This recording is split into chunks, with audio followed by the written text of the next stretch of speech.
हाय, hello, नमस्कार, Shri Swami Samarth.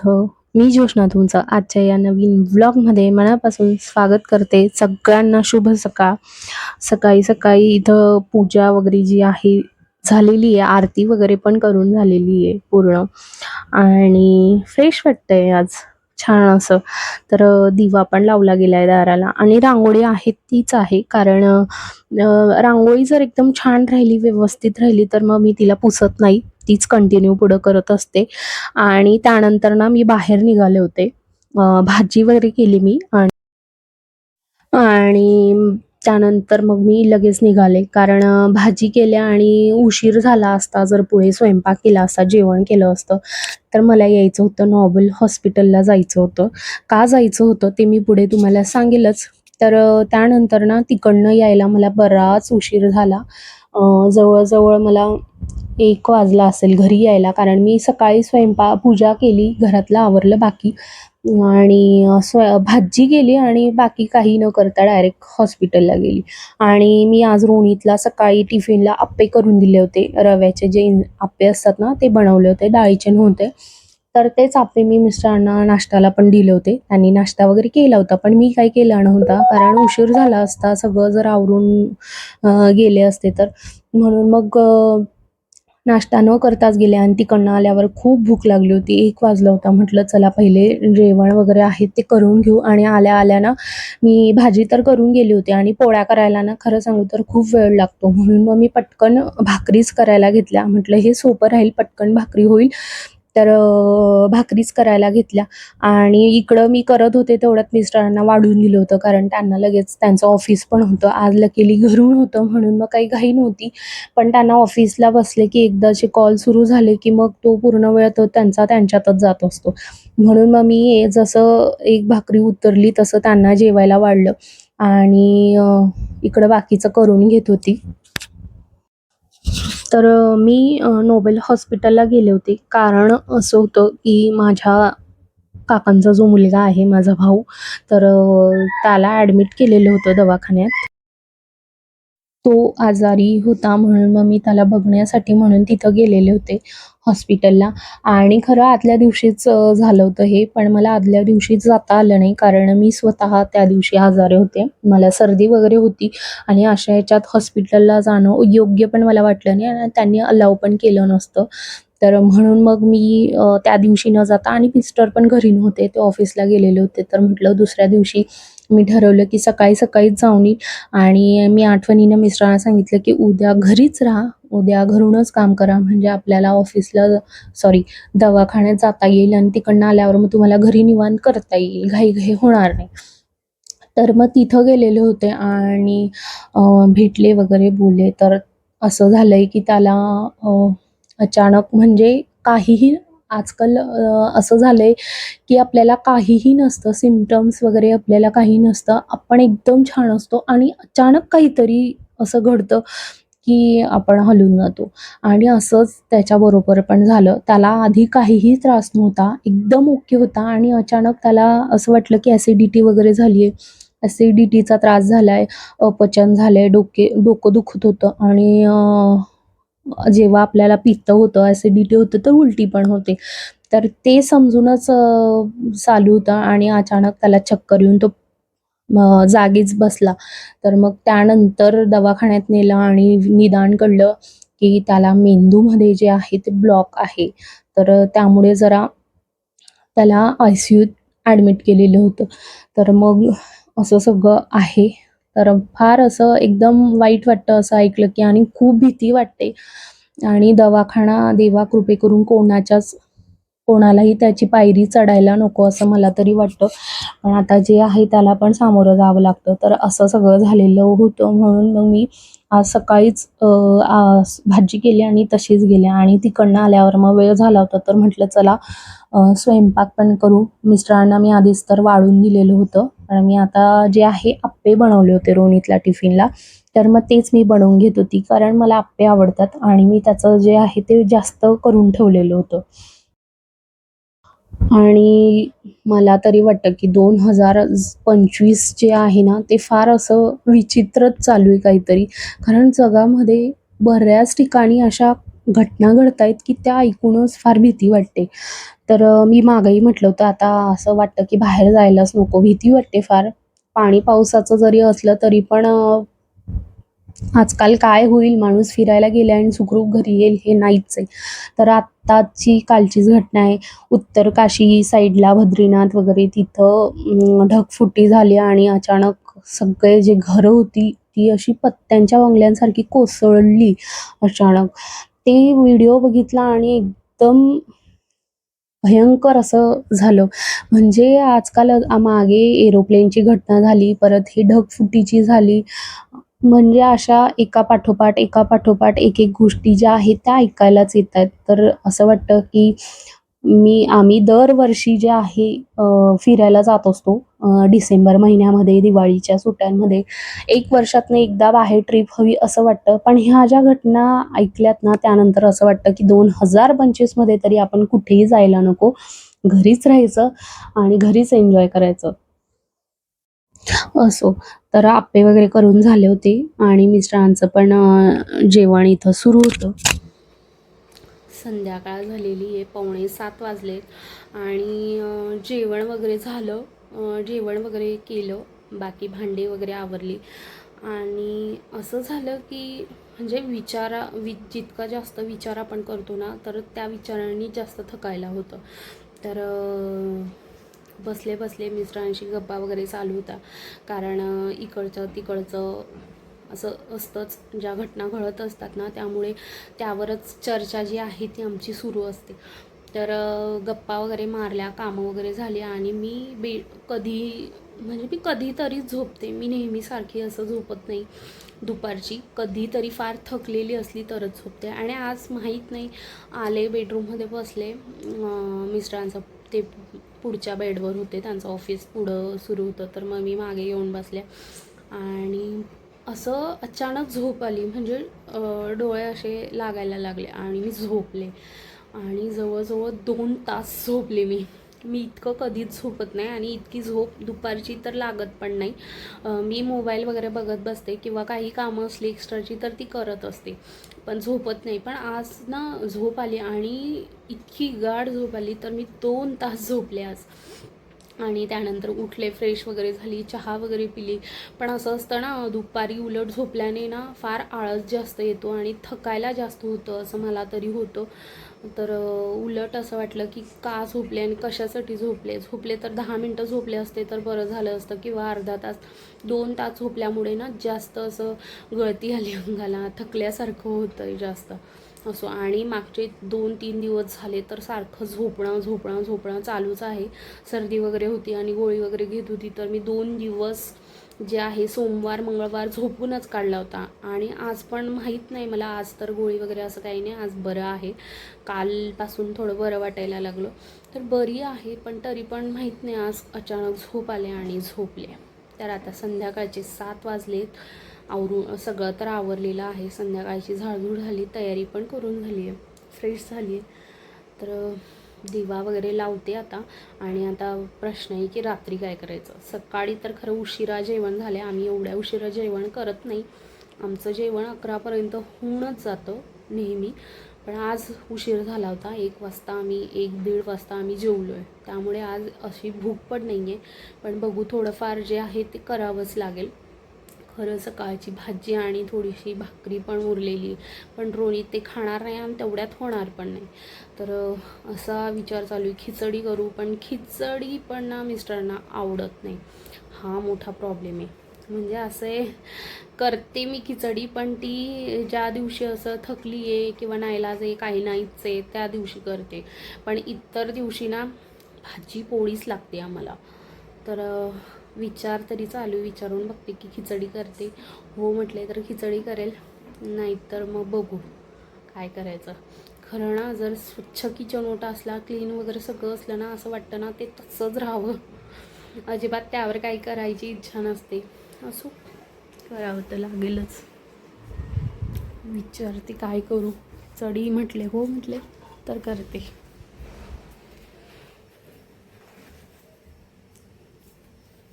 Call चालू आहे. काय करू आता स्वयंपाक.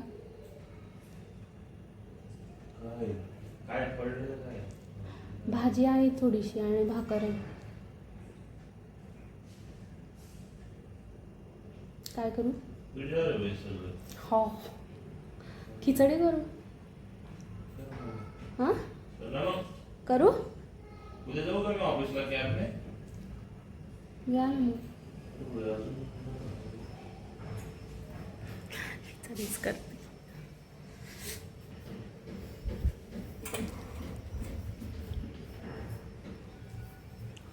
किचन ओटा क्लीन आहे, काही करावं वाटत नाही आहे, पण करावं तर लागेलच.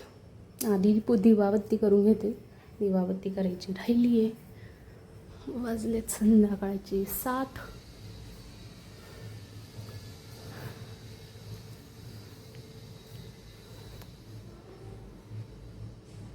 आणि हा वॉलपेपर ना बघा खूप छान असा. याच्यावर ना कसलं टेक्स्चर आहे, फर्निचर सारखं प्लाय.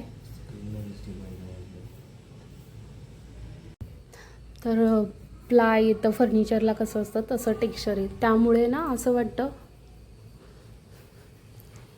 की इथं प्लाय लावलं आहे आणि फर्निचरच केलं आहे असं वाटतं.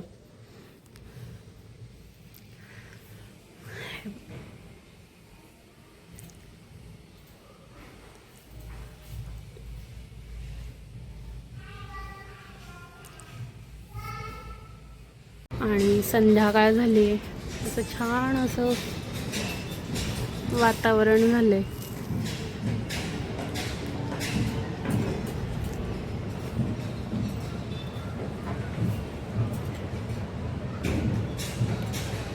हा असला व्ह्यू ना थोड्याच दिवस राहील. नंतर इथं ही बिल्डिंग तयार झाली ना की मला वाटतं सगळं झाकलं जाईल, नंतर काही दिसणार नाही.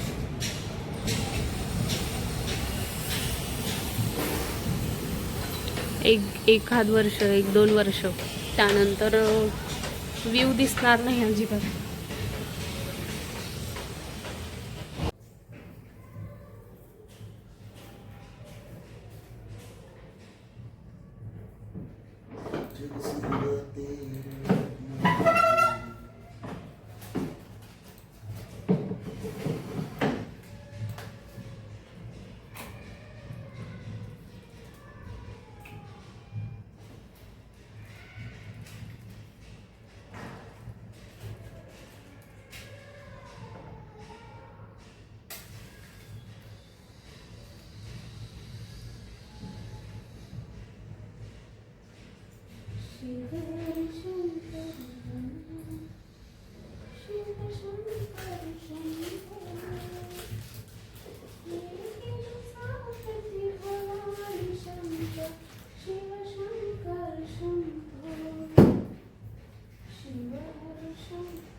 खिचडी करून झाली आहे. पूजा करून घेतली आणि त्यानंतर लगेच खिचडी पण लावली आणि सगळे तेलाचे डाग गॅसवर उडले. असो, आवरावं तर लागेलच. तर तुम्हाला ना मी म्हटले होते की वॉलपेपर जे आहे मला किती खर्च आला त्याला, तर ते सांगणार होते. तर ते सांगायचं राहिलं, तर म्हटलं चला आज सांगू, आज वेळ पण आहे. तर मला ते वॉलपेपर कितीत बसले संपूर्ण ते सांगते मी तुम्हाला आज. तर मला ना वॉलपेपर लावायला किती खर्च आला. तर मी आधी जे फेदर्स आहेत पीस व्हाईट कलरचे, तर ते वॉलपेपर आधी मला माहीत नव्हतं की कसे येतील, काय येतील, कारण मी फर्स्ट टाईम ट्राय करणार होते. आधी आमचा विचार होता कलरिंग वगैरेचा, कारण रोहितने ना खूप घाण करून ठेवले होते, म्हणजे सगळीकडे ना क्रेयॉन्स कलरने सगळीकडे रंगवून ठेवलं होतं. मग आम्ही ठरवलं की कलरिंग, पण कलरिंगचा जो खर्च होता तो खूप होता. साधारण त्याला 30,000 आम्हाला लागणार होते कलरिंगसाठी, पूर्ण घरासाठी. तर एवढा सध्या आम्हाला नव्हतं करायचं, करू पुढे, पण आता सध्या नव्हतं करायचं आम्हाला, एवढा खर्च तरी नव्हता करायचा. म्हणून मग मी ठरवलं की आपण वॉलपेपर ट्राय करूया. तर मग मी ट्राय म्हणून एक व्हाईट कलरचा आधी मागवला होता, जो की विंडो जिथं बेड आहे त्या साईडला लावला होता, तुम्ही आधी बघितलं असणार. तर तिथं मागवलं होतं. तर मी तो ना 3चा पॅक होता, म्हणजे पॅकच होता तो. मी जेव्हा तो एक कार्डमध्ये सिलेक्ट करताना तर त्याखाली दिलेलंच होतं पॅक ऑफ 3. तर ते होतं 45 सेंटीमीटर इंटू 300 सेंटीमीटर असं होतं. तर म्हणजे 1.5 फूट बाय 10 फूट असं येतं ते माप. तर मग मी ते एकच मागवला ट्रायल म्हणून. तर तो मला त्यावेळेला पडला, मी लिहून ठेवला आहे विसरायला नको म्हणून. तर तो ना मला 400 रुपयाला पडला, 446ला. कमी जास्त प्राईस होत राहते, मी फ्लिपकार्टवरनं मागवलं आहे ते सगळं. तर 446 रुपयाला मला पडला. आणि तो लावल्यानंतर ना मला असं छान वाटलं की लुक वगैरे एकदम छान आहे. म्हणून मग मी ठरवलं की जी ग्रीन वॉल होती माझी ती पूर्ण कवर करून टाकायची, त्याला आता कलर नाही करायचं, त्याला व्हाईट करायचं. म्हणून मग मी ते 3चा पॅक होता ना, तसे मी 5 मागवले रोल, म्हणजे 5 त्रिक 15, असे 15 रोल त्यामध्ये आले होते. तर एक जो पॅक होता त्यामध्ये 3 ऑलरेडी होते आणि 5 मागवले, तर मग ते 15 झाले. तर 15 मागवले होते, तरी थोडंसं कमी पडलं मला. पण ना एक रोल वरून खाली लावला तर पूर्ण 10 फीट जी असते ती आपली हाईट पूर्ण नसते, 9.5 फूट वगैरे असते, 9.5 फूट असते ती. तर मग तो एक रोल लावल्यानंतर थोडंसं खाली उरायचं असं होतं 300 सेंटीमीटरचं. मग मी त्याच हिशोबाने जो ब्राऊन कलरचा वॉलपेपर होता तो मागवला. तर त्याखाली काय मेन्शन केलं होतं, 45 सेंटीमीटर इंटू 1000 सेंटीमीटर असं दिलं होतं. तर मग मला असं विचारात होतं की जर 1000 सेंटीमीटर आहे म्हणजे 300 300 300 900 होता, आणि अजून प्लस 100, म्हणजे 3 रोल येतील ते असे, म्हणजे आपण 3 वेळा लावू शकतो असं माझ्या माइंडमध्ये होतं, विचारात होतं. पण ते तसं नव्हतं. रोल तो 1000 सेंटीमीटर अजिबात नव्हता. मला वाटतं तो 500च असेल. हां, 500च असेल, कारण जेव्हा मी एकदा आणि दोनदा लावायचे तर तो रोल संपायचा, म्हणजे एकदा लावलं दुसऱ्यांदा लावलं की रोल संपला. मग म्हणून मग मी असं आधी जेव्हा मागवलं ना, मला असं वाटलं की 3 होतील, म्हणून मग मी 4 मागवले, म्हणजे 12 रोल मागवले मी. 12 असं हिशोबाने मागवलं की इकडे 4 किंवा 5 लागतील, तिकडे 4 किंवा 5 लागतील, आणि वरती एखादं एक्स्ट्रा मागवूया, कारण अपूर्ण नको पडायला म्हणून. पण ते झालं असंच की अपूर्णच पडलं, ते अपूर्णच पडलं. कुकरच्या शिट्ट्या होत आहे असं. तर तो ब्राऊन कलरचा जो रोल होता ना, तो 199चा होता. 1000 सेंटीमीटर लिहिलं होतं, पण 1000 नाही, 600 असेल ते, तर 600 म्हणू शकतो आपण. तर तो मला 199ला पडला. हा कमी रेंजमध्ये होता, तो जास्त होता व्हाईटवाला.